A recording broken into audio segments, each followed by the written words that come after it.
Hai Networkers, sesuai janji saya di video yang lalu, saya akan menjelaskan mengenai Linux System Administration dari mulai basic hingga ke tahap advance. Nah, tetapi nanti di praktikumnya teman-teman, saya akan menjelaskan bagaimana cara melakukan konfigurasi sistem operasi Linux server, tetapi di dalam sebuah lingkungan virtual atau virtualisasi.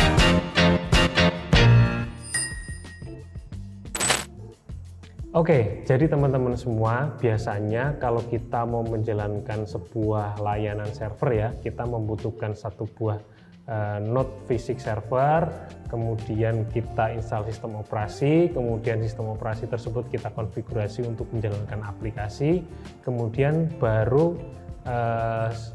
fisik tersebut kita hubungkan ke infrastruktur jaringan, kemudian baru bisa diakses oleh komputer klien. Nah, sekarang studi kasusnya, misal kita tidak hanya punya satu layanan, misalnya kita tidak punya satu layanan, misalnya kita memiliki 5 buah layanan di dalam situ, ada user management, kemudian ada DNS, ada DHCP, kemudian ada lagi Active Directory, kemudian aplikasi berbasis web.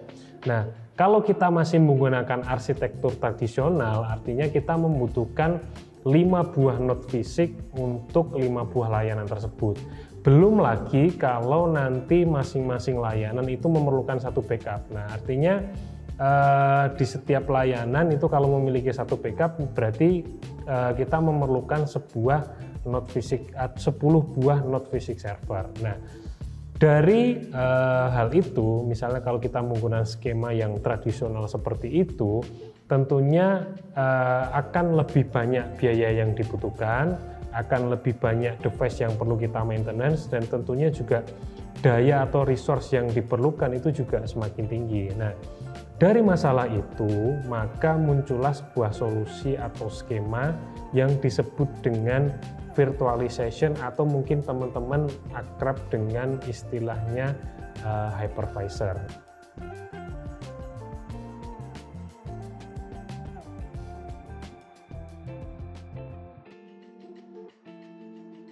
Jadi dari hypervisor atau virtualization tadi, nanti teman-teman bisa menginstal berbagai sistem operasi. Di situ ada banyak sistem operasi yang teman-teman bisa install, dan dari setiap sistem operasi itu teman-teman bisa konfigurasi sesuai layanan yang teman-teman perlukan gitu. Jadi di dalam arsitektur virtualisasi kita hanya membutuhkan satu buah node fisik, kemudian di dalamnya layanannya kita buat di dalam sebuah virtual yang dijembatani oleh virtualisasi. Seperti itu teman-teman. Oke, sekarang kita bisa lihat ya, saya bisa contohkan virtualisasi itu sebenarnya seperti apa ya. Di sini saya memiliki sebuah virtualisasi ya, saya menggunakan Proxmox Virtual Environment ya.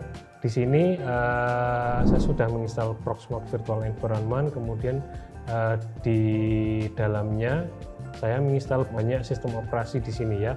Ada Ubuntu, kemudian ada Windows Server, kemudian ada sistem operasi lain ya. Jadi dengan solusi ini kita nanti bisa menggunakan banyak layanan dengan banyak sistem operasi, tetapi dalam sebuah komputasi fisik yang sama gitu teman-teman. Oke, jadi nanti saya akan mulai tutorial Linux System Administration ini ya, konfigurasinya dimulai dari cara instalasi sistem operasi Linux server ini di dalam sebuah virtual gitu ya. Oke, sekarang kita coba install ya. Kita lihat di sini di dashboard ini ya, kita bisa klik create VM, kemudian dari sini akan muncul tampilan ya.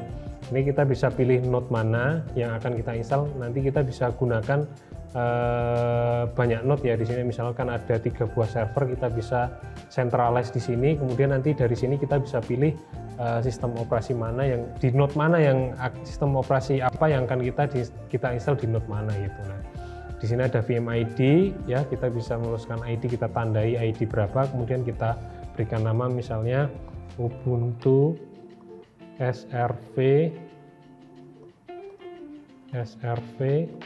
test. Oke, kita namai ini, kemudian kita klik next. Kemudian OS-nya kita pilih, kebetulan saya sudah mendownload OS di sini ya. Kita bisa pilih ISO iMac-nya Ubuntu ya, live server, kemudian tipe kernelnya Linux, kemudian kita klik next, kemudian kita ini biarkan default saja.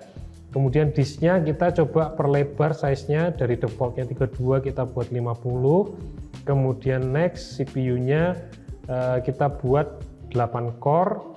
Kemudian kita klik next, memorinya kita tingkatkan misalnya jadi 8 GB, jadi 1024 kali 8 ya 8192 MB.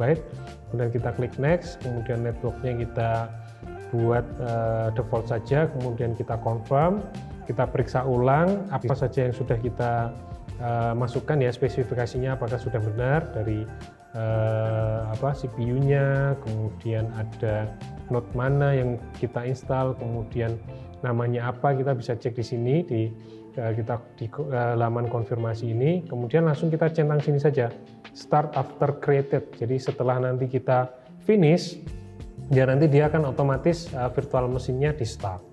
Gitu, kita finish ya, kita tunggu VM-nya loading. Oke, nah ini kita tandai tadi VM-nya 105 ya dengan nama Ubuntu Server Test. Ini sudah jalan. Nah, kita bisa lihat di dashboard sini setelah tadi kita VM-nya kita start ya. Di sini ada tombol shutdown dan konsol. Nah, tombol shutdown ini tentunya untuk mematikan virtual mesinnya. Nah, nanti kita bisa melihat prosesnya apa yang terjadi dengan VM kita itu melalui konsol ini. Jadi monitornya itu ada di konsol ini karena ini jalan virtual, monitornya ada di dalam konsol ini. Nah, kita tunggu proses bootingnya selesai dulu. Oke. Nah, oke, ini sudah ke laman instalasinya ya. Jadi sudah muncul, kemudian kita pilih bahasa yang akan kita gunakan untuk server kita. Kita buat default saja Inggris, kemudian klik continue without updating, kemudian kita klik done juga di sini, kemudian kita biarkan default juga, dan kemudian kita klik continue without network. Nah, kemudian proxy address-nya biarkan saja, kita klik done langsung, kemudian ini juga biarkan default. Kemudian, nah di sini kita biarkan default juga, kemudian kita klik tab di sini. Kemudian kita klik done, kemudian ini juga klik done langsung, kemudian ini kita geser ke bawah continue. Nah, sekarang kita akan mengisi profile setup ya di sini ya. Kita ketikkan namanya misalnya suhu sysadmin. Kemudian di bawahnya server name-nya ini misalnya kita klik kita berikan suhu sysadmin, kemudian username-nya kita namakan suhu, kemudian passwordnya, kemudian passwordnya ya dari atas bawah harus sama ya, kemudian kita klik done, continue, kemudian kita klik done juga ya. Sekarang kita tunggu proses installing sistemnya ya.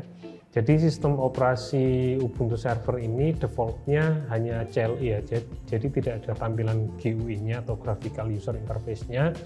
Jadi ketika nanti teman-teman menginstalasi, nanti selesai installer pun konfigurasinya dia tidak ada Graphical User Interface-nya. Tidak seperti sistem operasi Debian ya, walaupun ini keturunan Debian ya, jadi tidak seperti sistem operasi Debian Server.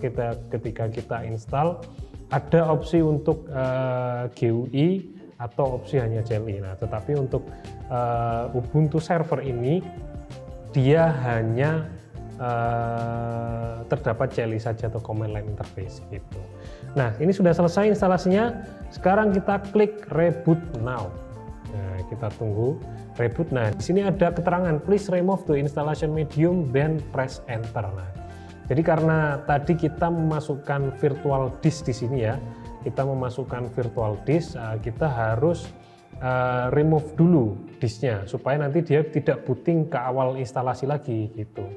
Nah, kita klik hardware di sini, kita klik VM-nya dulu ya. Ini di VM ini, kemudian kita klik hardware-nya, kemudian kita klik DVD drive-nya. Kemudian dari sini kita klik, centang do not use any media. Nah, kita klik OK.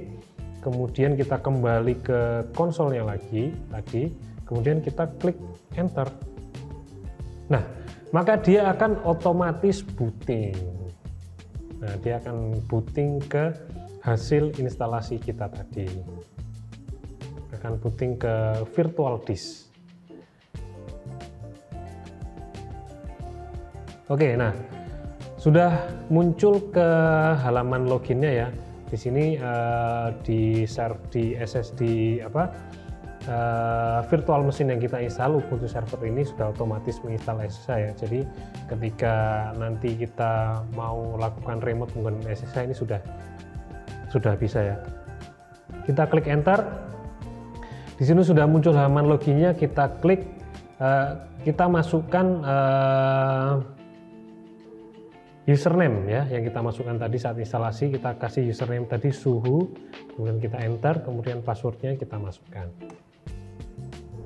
Oke, mungkin sekian video tutorial singkat saya mengenai instalasi Linux dan juga virtualization ya. Itu tadi pengenalan virtualization. Silahkan teman-teman jangan lupa klik like, comment, dan subscribe di YouTube-nya Suhu TV untuk mendapatkan informasi seputar IT dan tentunya informasi seputar Linux System Administration lainnya. Itu teman-teman, terima kasih.